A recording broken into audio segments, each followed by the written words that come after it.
and welcome to this new GeoTracker for Nuke tutorial. Today we'll talk about using 3D object tracking for exporting a camera track. It's often the case when you need to recreate the movement of the camera on the set when the target object in the video is static and fills the frame, like the church in this close flyby drone shot. We also have a bit of zooming in closer to the end, so let's see how we can get a smooth camera track here using GeoTracker.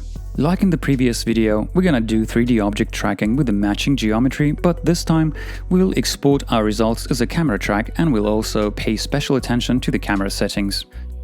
So we have the same basic setup here, a plate which has already been pre-analyzed and geometry, both connected to the GeoTracker node. For Geo you can use Nuke primitives like sphere, card, cube or cylinder, or a ready-made 3D model like in our case, or a 3D LiDAR or photogrammetry model. Even though our model proportions are correct, we are struggling to match it with the target object because the default camera settings are not matching with the ones of the camera on the set. So what we'll do is add a camera connected to GeoTracker, then go to its Properties, Projection tab, and use the full frame camera settings here, which are 24 for focal length and 36 for horizontal aperture. Make sure you have the focal length from camera node selected in GeoTracker camera settings. Now that we've set up the camera, it's pretty easy to put the model in place with just a few pins.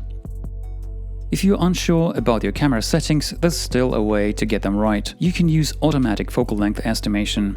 First off, you'll need to go to the GeoTracker Properties, Camera, select Fixed Focal Length over here, and activate the Estimate Focal Length option on the GeoTracker toolbar. You can now start aligning your geometry the usual way, and as soon as you set the fourth pin, GeoTracker will start calculating the focal length for you, and eventually you'll be able to match your 3D model with the object pretty accurately. If you look at the estimated focal length value over here, you'll see that it's very close to 24, given that the horizontal aperture is set to 36.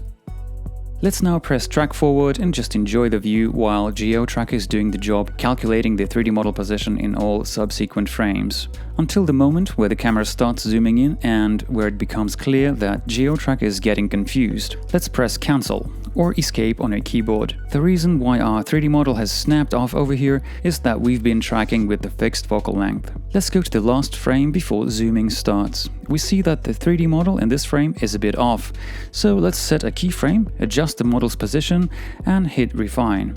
GeoTracker will now zip through the timeline between the first and the second keyframes and automatically adjust the model's position in each frame between them. Alright, we know that starting from this point, the camera will be zooming in, and that means our focal length will be increasing. GeoTracker can handle that too. Let's open the curve editor and now switch focal length from camera node to variable. Now we'll be able to see change here in the curves. We'll also need to activate the track with focal length estimation option, which allows for focal length estimation in each frame in the range automatically. Let's track forward till the end. As you see, GeoTracker is picking up the changing focal length on the go. We can see that at this point the camera stops zooming, and so the focal length is not meant to change anymore. However, the curve over here does not look like a straight line as it is supposed to be. So we can go back a little and basically do the same trick. Let's go to the frame after which we see no more zooming, set a new keyframe and delete all tracking data to the right. Then untick track with focal length estimation and track our object through this range one more time.